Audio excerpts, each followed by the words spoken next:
دیکھیے 3 پرابلمز ایسے ہیں انسانی تمدن کے جن کا کوئی حل انسان نہیں کر سکتا۔ سب سے پہلا مسئلہ اور سب سے پرانا مسئلہ، ابدی مسئلہ ہمیشہ سے ہے جب سے انسان ہے، عورت اور مرد کے حقوق و اختیارات میں کیا تقسیم ہونی چاہیے۔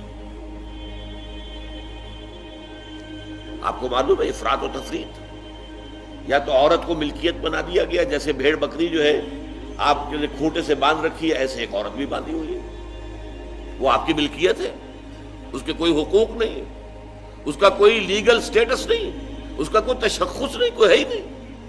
یا وہ انتہا ہوگی اور یا وہ انتہا ہے جو آج آ گئی ہے، بالکل مرد کے شانہ بشانہ، ساری تخلیقی مصلحتوں کو چھوڑا، ساری جو بھی انسان کی جو انیٹومیکل جو بھی ڈفرنسز ہیں ان کو چھوڑا، جو سائیکولوجیکل فرق ہے ان کی تخلیق میں اس کو بھی ایک جیسے برابر، قطعاً نہیں۔ ان دونوں کے درمیان کیا توازن؟ یا وہ لونڈی بن گئی، بھیڑ بکری کی طرح کی ملکیت بن گئی، اس کا کوئی حق نہیں، اس کا کوئی لیگل سٹیٹس نہیں، اس کے والدین نے جہاں چاہا شادی کر دی، اس کی مرضی پوچھنے کا کوئی سوال ہی نہیں، جس کے چاہا حوالے کر دیا۔ وہ آج جو چل رہی ہے ونی کی رسم، وہ عورت کا کیا اختیار اس کے اندر، اس بچیوں کا کیا اختیار ہے؟ وہ 1.5 سال کی ایک بچی بھی دے دی گئی ہے، انا للہ و انا الیہ راجعون، جو چاہے کرے۔ یہ تو ایک انتہا ہے۔ دوسری انتہا بالکل برابر، نتیجہ کیا نکلا ہے؟ بالکل برابر میں خاندانی نظام برباد ہو گیا، اس لیے کہ ایک ادارے کے 2 سربراہ برابر اختیار والے نہیں ہو سکتے۔ کسی محکمے کے 2 ڈائریکٹر ہو سکتے ہیں، کسی فرم کے مینیجنگ ڈائریکٹر 2 ہو سکتے ہیں، ڈائریکٹر 10 بنا لیں آپ، مینیجنگ ڈائریکٹر 1 ہوگا، کسی فرم کا چیئرمین 1 ہوگا، 2 نہیں ہو سکتے کسی بھی ادارے کی۔ اگر 2 بنا دیں گے فساد ہوگا، جھگڑا ہوگا، ان دونوں کے درمیان رسا کشی ہوگی۔ یہی تو ہمارا سب سے بڑا مسئلہ بنا ہوا ہے۔ پاکستان کا مسئلہ کیا ہے؟ ہم نے پارلیمانی نظام اختیار کیا ہوا ہے، انتہائی بیہودہ نظام، غیر منطقی نظام۔ آپ نے 2 بڑی بڑی سیٹس کریٹ کر دی، ایک ہیڈ آف دی اسٹیٹ ہے، ایک ہیڈ آف دی گورنمنٹ ہے۔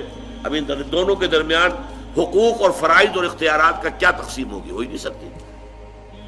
یا سارا کچھ صدر کے پاس جائے گا اور وزیر اعظم جو ہے وہ جونیجو کی مانند وزیر اعظم بن جائے گا، یا سارا کچھ وزیر اعظم کے ہاتھ میں ہوگا اور صدر جو ہے چودھری فضل الہی بن جائے گا، کہ جس کو وہاں ان کی دیواروں پر لکھا گیا تھا رہا کرو انہیں، چودھری فضل الہی کو رہا کرو، یہی ہوگا۔ تو ایک گھر کے 2 جو ہیں 2 سربراہ نہیں ہو سکتے، خاندانی ادارہ تباہ ہو چکا ہے۔ اور جیسے کہ یہ آپ کو کہاوت ہے کہ جس بلی کی دم کٹ جائے وہ چاہتی ہے کہ تمام بلیوں کی دمیں کٹ جائیں۔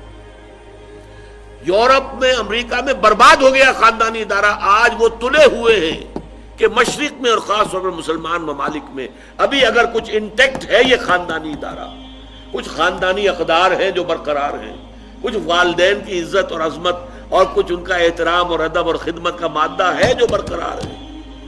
چاہتے ہیں کہ ختم ہو جائے، تباہ و برباد ہو جائے۔ والدین بوڑھے ہو گئے تو پھینکو ان کو اولڈ ایج ہاؤسز کے اندر، اولڈ ہاؤسز میں، گھر میں کائے کو رکھنا ہے؟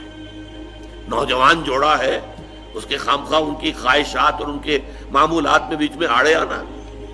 بوڑھی ماں جو ہے بولے بغیر رہے گی نہیں، دنگا فساد ہوگا تو رکھو اس کو وہاں پر اولڈ ہاؤس کے اندر۔ اللہ اللہ خیر سمجھ۔ یہ ہے اصل میں مسئلہ۔ اب عورت اور مرد کے درمیان کیا توازن ہو، انسان نہیں سوچ سکتا۔ دیکھیے انسان یا مرد ہوگا یا عورت ہوگی۔ مرد سوچے گا تو وہ اپنے اعتبار سے سوچے گا، عورت کی نفسیات کیا ہے، عورت کے احساسات کیا ہیں، اس کو کیا پتا ہے۔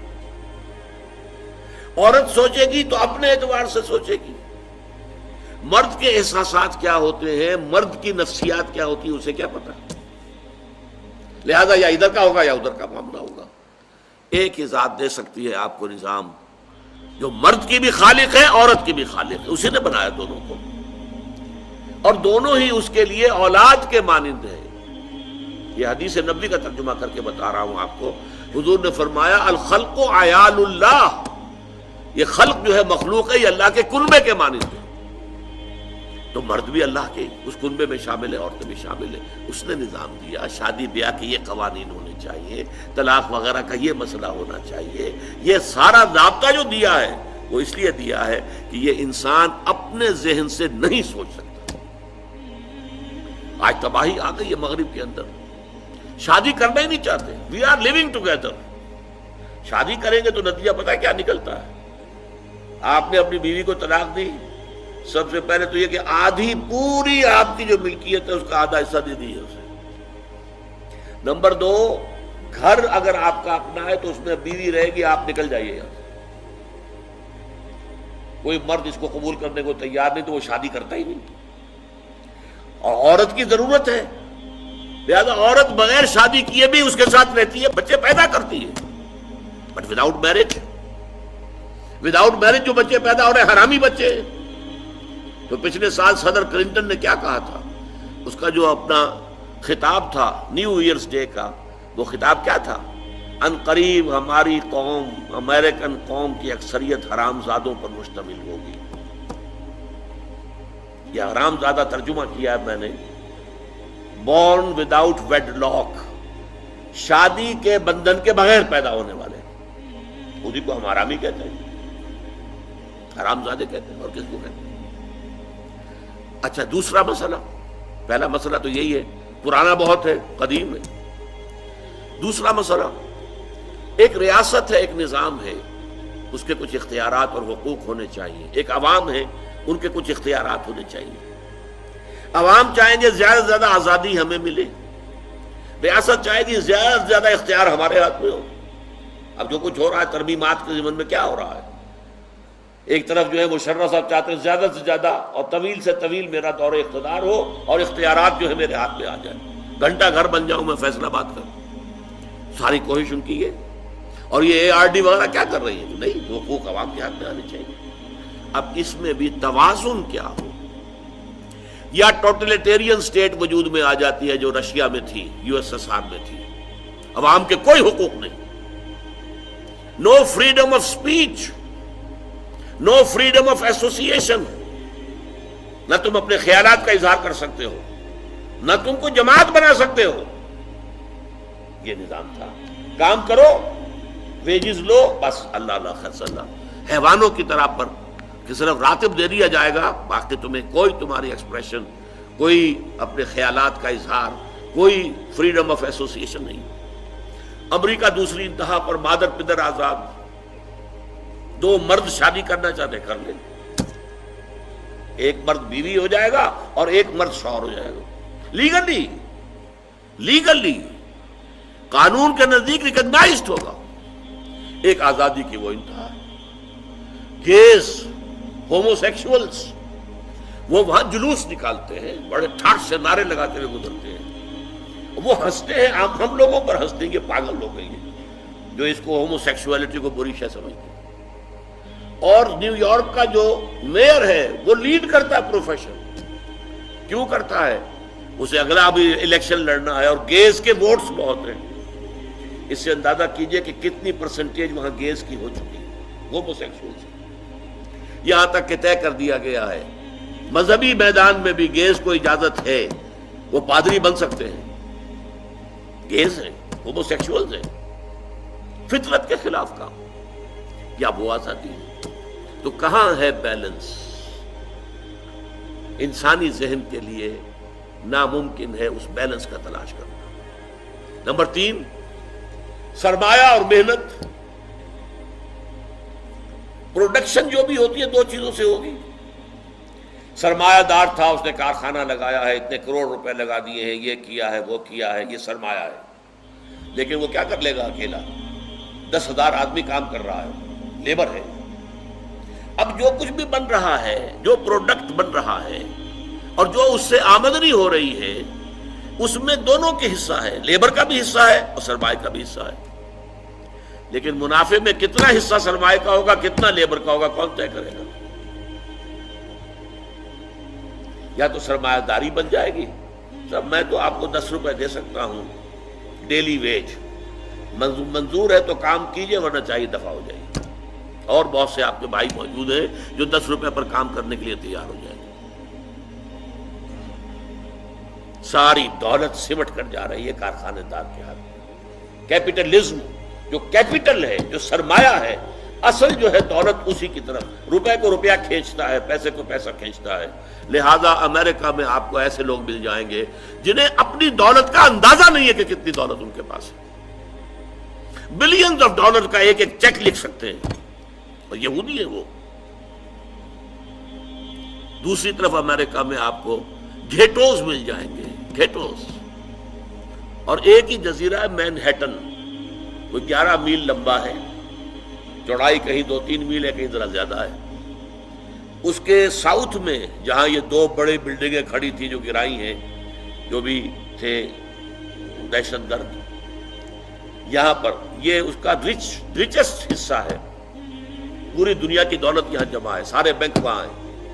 اور اسی جزیرے کے شمالی علاقے کے اندر گھیٹوز ہیں، افرو امریکنز، کالے امریکی، یوں سمجھیے کہ سب ہیومن لیول پر رہ رہے ہیں، حیوانوں کی طرح زندگی گزار رہے ہیں۔ یہ ڈسپیرٹی نظر آ جائے گا۔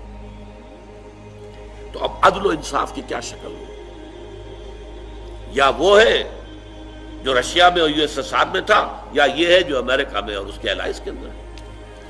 یہ ہے وہ مسئلہ جہاں انسان ہاتھ جوڑ کر، گھٹنے ٹیک کر اللہ سے دعا کرنے پر مجبور ہے، اے اللہ تو نے مجھے فطرت سلیمہ بخشی، اے اللہ تو نے مجھے عقل سلیم سے نوازا، اے اللہ میں نے تجھے پہچان لیا کہ کل شکر اور کل ثنا کا مستحق تو ہی ہے، اے اللہ میں نے تجھے پہچان لیا کہ تو تمام جہانوں کا پروردگار اور مالک ہے، اے اللہ میں نے تجھے پہچان لیا جزا و سزا کے دن کا مالک و مختار مطلق تو ہے، اے اللہ میں نے طے کر لیا ہے تیری ہی بندگی کرتا ہوں اور کروں گا، اور تو ہی سے مدد چاہتا رہوں گا، لیکن اے اللہ میں مجبور ہوں، میری عقل جو ہے میرا ساتھ نہیں دیتی، کروں کیا، چلوں کس راستے پر، کون سے راستے پر؟ یہ عملی حصہ ہے دین کا، وہ سارا تھا فکری، نظری، ایمانی حصہ، الحمدللہ رب العالمین الرحمن الرحیم مالک یوم الدین، یہ کیا ہے؟ یہ ایمانی، فکری، نظریاتی حصہ ہے۔ عملی حصہ کیا؟ اہدنا الصراط المستقیم، ہمیں سیدھے راستے کی ہدایت بخش، صراط الذین انعمت علیہم، راستہ ان کا جن پر تیرا انعام ہوا، تیرے پسندیدہ بندے جو ہوئے، غیر المغضوب علیہم، جو مغضوب علیہم نہیں ہوئے، ان پر تیرا غضب نہیں آیا، غصہ نہیں آیا، ولا الضالین، اور نہ ہی وہ سیدھے راستے سے بٹ گئے۔ یہ ہے سورہ فاتحہ کا مقام۔ گویا کہ اصل میں یہاں پر قرآن مجید، اس کے اصل مخاطب کون ہے؟ وہ سلیم الفطرت لوگ، وہ سلیم العقل لوگ، جنہیں قرآن کہیں کہتا ہے الذین یعقلون، کہیں کہتا ہے الذین یفقہون، کہیں کہتا ہے اولو الالباب، ہوش مند لوگ۔ یہ وہ لوگ ہیں کہ قرآن مجید اصل میں ان سے مخاطب ہے، اور وہ خود سفر طے کر کے اللہ کی ذات تک، معرفت خداوندی تک تو پہنچ گئے ہیں، لیکن اب عملی زندگی کے اندر رہنمائی کے لیے درخواست کر رہے ہیں، اہدنا الصراط المستقیم صراط الذین انعمت علیہم غیر المغضوب علیہم ولا الضالین۔ یہی وجہ ہے کہ فوراً سورہ بقرہ شروع ہوتی ہے، الف لام میم ذالک الکتاب لا ریب فیہ ھدی للمتقین، یہ ہدایت ہم تمہیں دے رہے ہیں۔ یہ قرآن جواب ہے اس دعا کا، اہدنا الصراط المستقیم صراط الذین انعمت علیہم غیر المغضوب علیہم ولا الضالین، آمین یا رب العالمین۔